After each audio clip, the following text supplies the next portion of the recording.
और चलो आपसे मन की एक बात कह देता हूं कि सिद्धांत में मेरी बड़ी गरिष्ठ निष्ठा है, क्योंकि संसार में रहता हूं, व्यवहार में रहता हूं, और मैंने कहा कोई मन तो अभी शुद्ध हुआ नहीं। अभी तो चल रहे हैं मार्ग पर, कभी गिरते हैं कभी उठते हैं, और मैं देखता हूं कभी कभी कारण से और कभी कभी अकारण ही किसी पूर्व के संस्कार से या प्रारब्ध से हो जाता है। कभी कभी मन विचलित सा हो जाता है, व्याकुल सा हो जाता है। आप सत्य मानना, मैं कोई साधन नहीं करता, बस ऐसे ही घर से निकलता हूं और बस कुछ घड़ियां, कुछ क्षण किसी संत के पास जाकर बैठ जाता हूं, और जब लौट कर आता हूं तो ऐसे लगता है कि मन स्नान करके आ रहा है, अब मन निर्मल होकर आ रहा है। ऐसे कभी कभी रात को उठकर आता हूं, महाराज जी के पास आ जाता हूं। महाराज जी को लगता है हमारा दर्शन करने आए हैं, हम तो अपना कार्य करने के लिए आते हैं। हाँ, पर आप मेरी इस बात में विश्वास रखना, हो सके तो आप इस बात को यथावत मान लेना। हो जाता है कभी मन कारण अकारण हो जाता है, कुछ और सा हो जाता है, भजन के योग्य नहीं रहता कुछ काल के लिए। मैं कोई और साधन नहीं करता, मैं कुछ नहीं करता, बस ऐसे ही जाकर 2 घड़ी किसी संत के पास जाकर बैठ जाता हूं। और ये एक बार का नहीं, अनेक बार का नहीं, प्रत्येक बार का अनुभव मैं आपसे कह रहा हूं। इसीलिए कह रहा हूं, सब साधन छोड़कर इस भाव में आपकी निष्ठा हो, इस भाव के प्रति आपका आदर हो। देखो, सत्संग में सब लोग आते हैं, पर सत्संग से सब लोग एक ही प्रकार का भाव और प्रसाद लेकर नहीं जाते।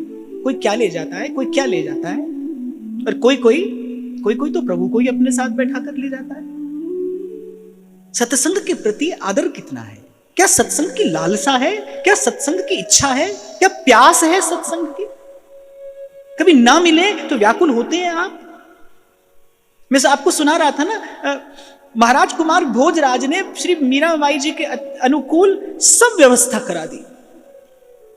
किले में मंदिर का निर्माण हो गया, पर मेड़ता में महल में संतों का आना जाना था। मेवाड़ में ऐसी कोई व्यवस्था नहीं थी, वहां की परंपराएं कुछ भिन्न थी, तो संतों का आगमन नहीं होता था। तो महाराज कुमार ने मंदिर का निर्माण करा दिया, सेवा के अनुकूल अनुरूप सब व्यवस्था कर दी। फिर भी मीरा जी उदास ही रहती हैं। गिरधर गोपाल हैं, और केवल गिरधर गोपाल नहीं है, गिरधर गोपाल का प्रेम है, हृदय भरा है उनके अनुराग से, लेकिन फिर भी मीरा जी उदास हैं। एक दिन भोजराज ने पूछा कि आपके अनुकूल सब व्यवस्था है, अब आपके कष्ट का कारण क्या है? अब आपके कष्ट का कारण क्या है? अब क्यों म्लान मुखा रहती हैं आप? अब क्यों उदास हैं? तो कहते सजल हो गए मीरा जी के नेत्र, सजल हो गए नेत्र, और गिरधर गोपाल का दर्शन करते हुए कहती हैं, साधु संग बिना प्राण तिसाया मरे। संतों के दर्शन के बिना मेरे प्राण प्यासे हैं, मुझे यहां पर संतों का दर्शन नहीं होता। कि सत्संग की महिमा क्या है आपके लिए? आदर क्या देते हैं आप सत्संग को? हाँ, पर जैसे मैंने आपको निवेदन किया, हो सके तो मेरी इस एक बात को आप यथावत मान लेना, मन के स्नान की इससे सुंदर और कोई विधि नहीं। और कभी आपको ऐसी व्यवस्था न मिले, निकट आपको लगे कि कोई संत नहीं है, तो फिर मैं आपको कहूंगा किसी संत की वाणी का आश्रय ले लेना। संत के शब्दों में ही उसका संतत्व, उसकी चेतना रहती है, सदा रहती है। संत की वाणी का आश्रय ले लेना, संतों के शब्दों को गाना, गुनगुनाना, धुल जाएगा मन, निर्मल हो जाएगा, फिर से भजन के योग्य हो जाएगा। और मैं तो कहता हूं, हम अपनी ओर देखें, अपने जीवन की ओर देखें, तो हमारा मन तो रोज ही मैला होगा, रोज ही उसके मार्जन की आवश्यकता है। इसीलिए यारस को साधन नहीं कोई, एक कृपा ते जो कछु हो, सो कृपा उपजे की ही भांति, रसिकन संग फिरे दिन राती, रसिकन संग फिरे दिन राती। फिर कहते हैं, जो नर जम अरु भव ते डरे, सो निस दिन सत्संगत करे, परे पार हरे सकल दुख, ऐसे सकल पुराणन कही, सुखमुख श्री भागवत जुलही, कछु सुभाषा करि कहूँ। साधु संग सर्वोपरियाय, श्री हरि आप बतावत जाय। अरु आकाश वाणी कही, अल्पकाल सतसंगति करे। दृढ़ व्रत होए भक्ति मन धरे, संत प्रताप ही गाए हो जय जय। संत प्रताप ही गाए हो। कहते जो नर जम अरु भवते डरे, मेरे जिसको तो डर लगता हो ना संसार और संसार के दुख से, सो निस्दिन सतसंगति करे। अच्छा, भय का भी उपयोग किया जाना चाहिए जीवन में, कहीं कहीं पर भयभीति होना चाहिए। महाप्रभु जी भी आज्ञा देते ना, ही डर ही डरप हरिवंश हित। कोई पूछे कि गुरु तो निर्भय करता है, और यहां आपके आचार्य कह रहे ही डरप हरिवंश हित। पर मुझे लगता है इस भय की जो ये भावना है, इसका सदुपयोग किया जाना चाहिए, और संसार के प्रपंच से तो डरना ही चाहिए। इससे डरते रहने में हित है, इससे डरते रहने में लाभ है। कभी कभी प्रीति में भय भी हेतु होता है। गोस्वामी जी कहते हैं भय में न होई न प्रीति। कभी कभी प्रीति में भय भी हेतु होता है, पर यदि भय की परिणति प्रेम में हो रही है तो फिर उत्तम है। तो कह रहे जो नर जम अरु भवते डरे, जिसको तो संसार से भय लगता हो, जो थक गया हो, हार गया हो संसार के दुखों से, यदि कोई त्राण पाना चाहता हो सूरदास जी की तरह, अब मैं नाचो थक्यो गोपाल। हमारे नागरिया जी कहते हैं, नागरिया की जन्म जितायो, बलिहारी बलिहारी हमारी सबकी बात सुधार, हमारी सब ही बात सुधार। महाराष्ट्र में उस दिन सुना रहा था, आप यात्रा में थे, व्यास जी का एक पद है, सुधारो हरि मेरो परलोक, और उस पद की अंतिम पंक्ति है कि वृंदावन तज जे सुख चाहे, तासिर पनही ठोक। तो एक बार बक्सर वाले मामा जी वृंदावन से जा रहे थे, मथुरा में गाड़ी में बैठे, उनके ऊपर वाली बर्थ पर जो व्यक्ति सोया था, श्री मामा जी नीचे बैठे थे, वो ऊपर उठकर बैठा, तो उसका जो जूता था वो मामा जी के सर पर जा लगा। तो वो जो पास व्यक्ति जो बैठा था उनके, उसको बड़ा क्रोध आया। ऊपर बैठे व्यक्ति को डांटने डपटने के लिए उठा, पर श्री मामा जी तो परम संत थे, उन्होंने हाथ पकड़कर व्यास जी का ये पद सुनाया। बोले हम भी तो वृंदावन छोड़कर जा रहे हैं। संतों ने ठीक कहा है, वृंदावन छोड़कर जो जाए उसे यही प्रसाद मिलना चाहिए। हम भी तो वृंदावन छोड़कर जा रहे हैं। उनका स्मरण हुआ है आज, बड़े अद्भुत अनुरागी संत। कहने का तात्पर्य मेरा ये कि वृंदावन की कृपा से, वृंदावन में पढ़कर वृंदावन की वस्तु का दर्शन किया जाता है। वृंदावन की कृपा से, वृंदावन में रहकर वृंदावन को जाना जाता है। सोई बात ग्रंथकार कह रहे हैं, परे पार हर सकल दुख, उस पार जाना है। तो इस नौका में बैठ जाइए जिसमें कर्णधार सदगुरु दृढ़ नावा। भगवान कहते हैं सदगुरु इस नौका के कर्णधार हैं, और कह रहे दृढ़ नाव है, दृढ़ नौका है, डूबने वाली नहीं है। महत् संगस्तु अमोघस्य। और फिर ठाकुर जी कहते हैं भाई जो सत्संग की नौका में बैठता है ना, सनमुख मरुत अनुग्रह में, उसके लिए मैं अपनी कृपा की पवन चला देता हूं। बड़ी तीव्र गति से मान लो पूर्व दिशा की ओर पवन चलती हो, आपको भी नौका में बैठकर पूर्व दिशा में जाना हो तो फिर बहुत परिश्रम नहीं करना पड़ता। वो जो पवन चलती है ना, वही नौका को बहाकर गंतव्य तक ले जाती है। ऐसे प्रभु कहते हैं जो सत्संगति की नौका में बैठा है, जो सत्संग की नाव में बैठा है, उसके लिए सनमुख मरुत अनुग्रह में मेरी कृपा की पवन बहती है। और बिना ही प्रयास, बिनु प्रयास भव सागर तरही, ऐसे सकल पुराणन कही, शुकमुख श्री भागवत जुलही, कछु सुभाषा करि कहूं, साधु संग सरमो पर्याय, श्री हरि आप बतावत जाय, अरु आकाश वाणी कही, अल्पकाल सतसंगति करे, दृढ़व्रत होए भक्ति मन धरे। जय जय कह रहे श्री हरि आप बतावत ताहि। एकादश स्कंद में उद्धव जी से भगवान ये बात कहते हैं।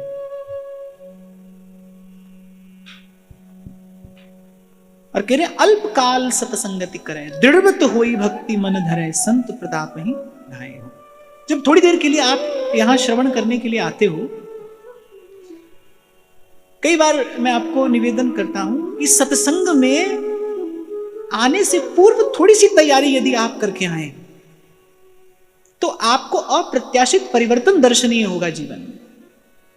अगर आप आने से पहले थोड़ी तैयारी कर लो कि जब आप घर से चलते हो और यहां पर आते हो, बस उतने काल आपके मन में इस बात का चिंतन हो, आपके मन में इस बात का भाव हो, भरोसा हो कि प्रभु की कृपा से ये श्रेष्ठतम साधन मैं करने जा रहा हूं, मेरे हृदय में, मेरे और अंतर में निश्चित रूप से परिवर्तन आएगा ही आएगा।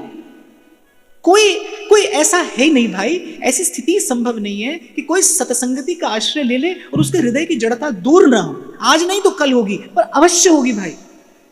मैं आपको बार बार निवेदन पूर्वक ये बात कह रहा हूं, इन संतों की वाणी का आधार लेकर आपको ये बात कह रहा हूं, कोई भी साधन व्यर्थ जा सकता है, सत्संगति का एक भी काल व्यर्थ नहीं जा सकता, एक भी क्षण व्यर्थ नहीं जा सकता। अल्पकाल सत्संगति करे, थोड़ा सा समय करे भले, दृढ़व्रत होए भक्ति मन धरे, संत प्रताप ही गाए हो जय जय, संत प्रताप ही गाए हो। मिट कर जाए लोक अपवाद, होए सकल भूमि प्रसाद, ऐसी नारद सो गए। नारद जी से सनत कुमार ऋषियों ने कहा, लोक सुधरता है, परलोक सुधरता है, कहते सत्संगति की कृपा से।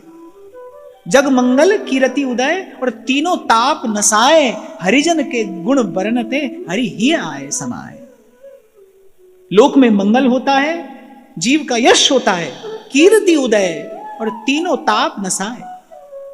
एक प्रसिद्धि होती है जो खींचतान कर छल कपट से पाई जाती है, फिर एक यश होता है। कोई व्यक्ति संसार में बड़ा प्रसिद्ध हो जाता है, पर संत जो है वो यशस्वी होता है। तो सत्संगति के प्रसाद से लोक में मंगल होता है, जीव का यश होता है, और होए सकल भूमि प्रसाद, और कह रहे सारी धरा उस पर प्रसन्न होती है। मैं तो आपको कहता ही हूं, ज्ञानी को अपना मार्ग खोजना पड़ता है, बनाना पड़ता है, पर भक्त तो जहां पैर रखता है बस वही उसका मार्ग हो जाता है। भक्त जहां पैर रखता है वो आगे ही आगे बढ़ता है।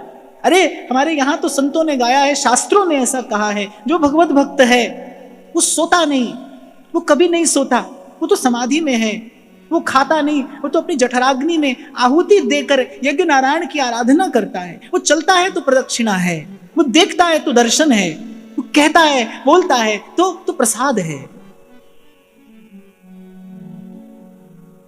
कपिल देव माता सो कही, साधु संग वर सबते सही, जानत मम लीला सकल, तातज आन नहीं उच्चरत, श्रवण द्वार वै हृदय धरत, ये मार्ग है भक्ति को, सौनक ऋषि सब सुख तुल धरे, साधु संग ते हीनत खरे, संत प्रताप ही गाए हो जय जय, संत प्रताप ही गाए हो। ऐसे ही भगवान कपिल देव अपनी माता से कहते हैं कि माता, इस दुर्लभ मानव देह को सफल करने की, इसके सदुपयोग की यदि कोई एक विधि है, और वो श्रेष्ठ विधि यदि कोई है, तो वो सत्पुरुषों का संग है।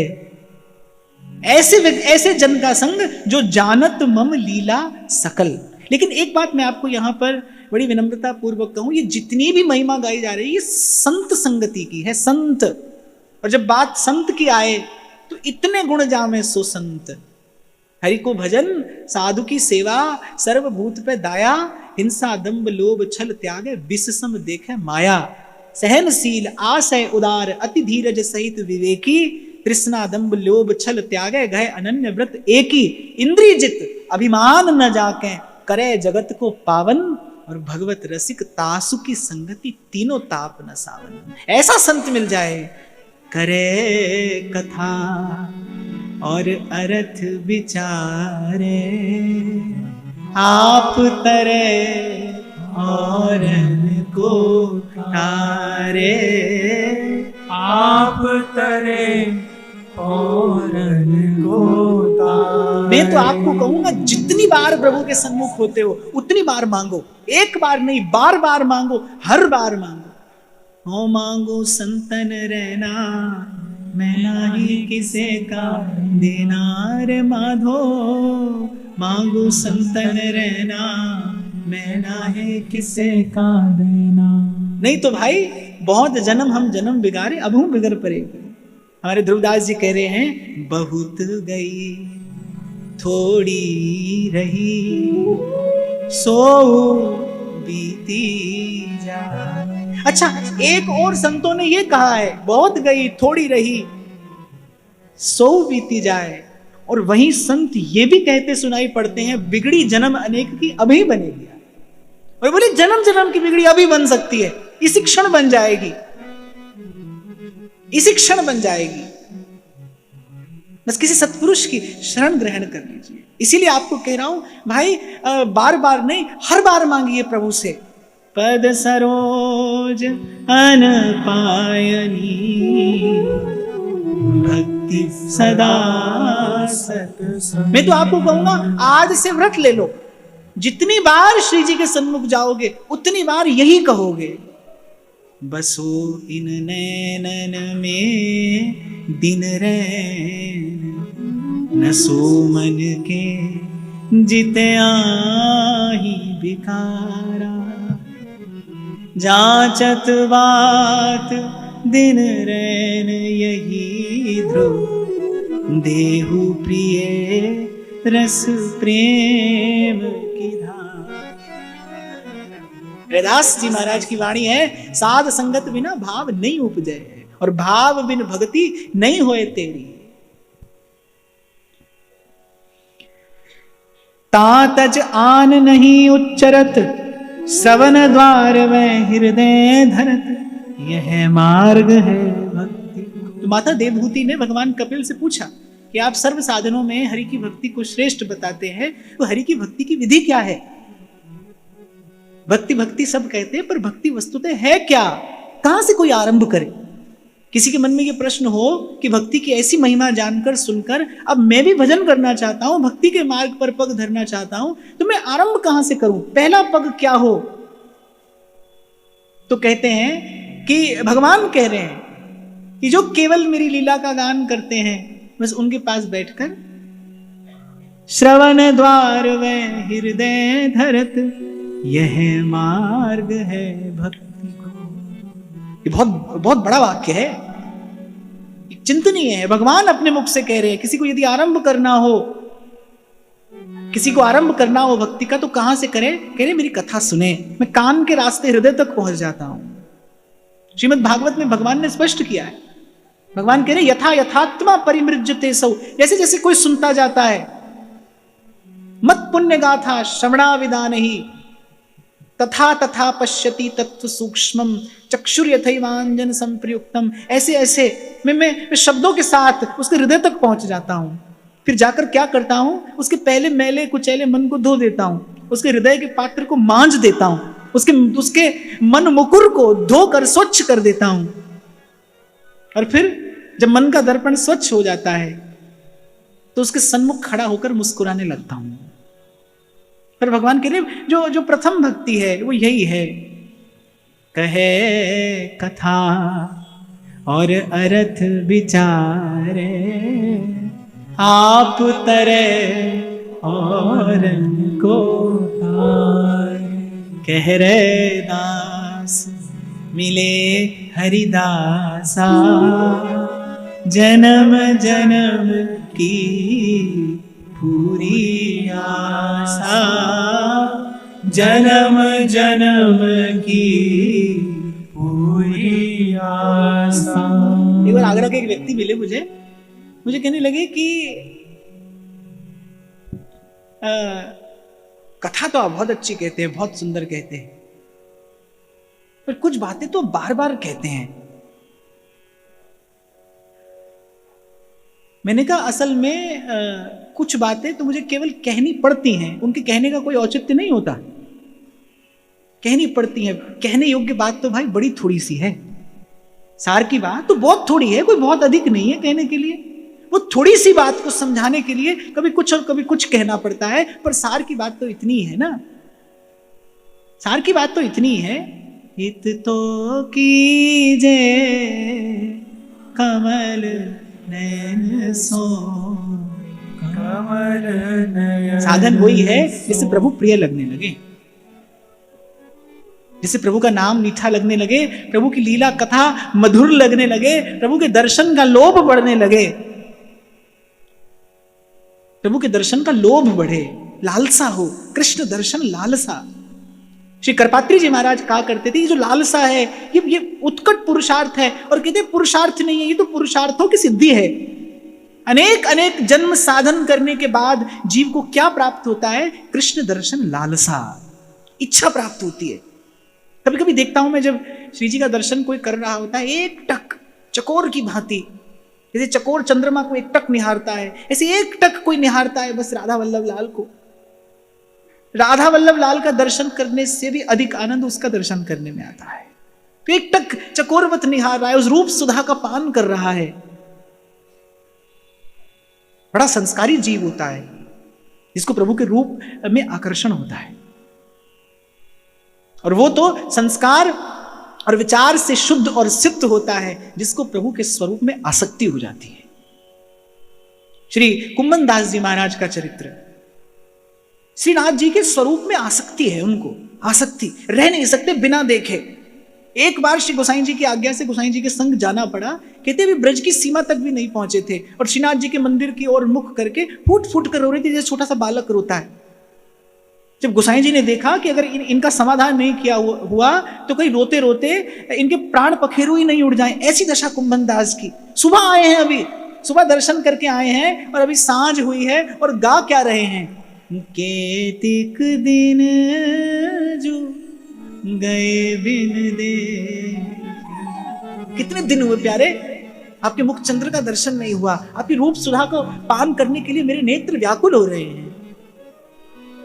केतिक दिन जो गए बिन दे। तो कहते यही विधि है,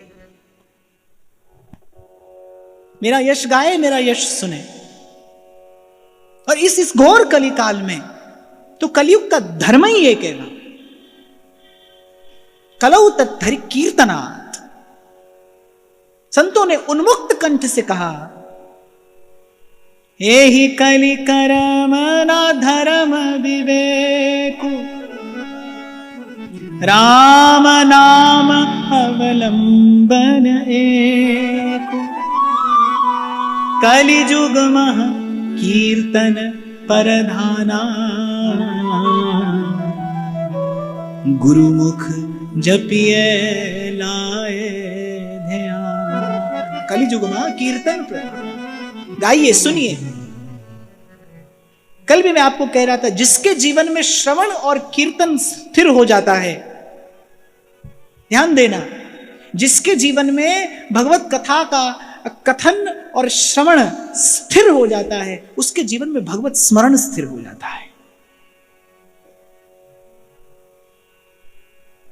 और अगर सर्वाधिक सदुपयोग जीवन का किया जा सकता है, अगर इस जीवन रूपी वृक्ष पर किसी सुफल की आशा अभिलाषा की जा सकती है, तो वो केवल यही तो है, सांस सांस सिमरे गोविंद, मन अंतर की उतरे चिन्ह। इस जीवन रूपी वृक्ष पर अगर किसी सुफल की आशा की जा सकती है, तो वो यही तो है, हर सांस में हो सुमिरन तेरा, ऐसा बना दो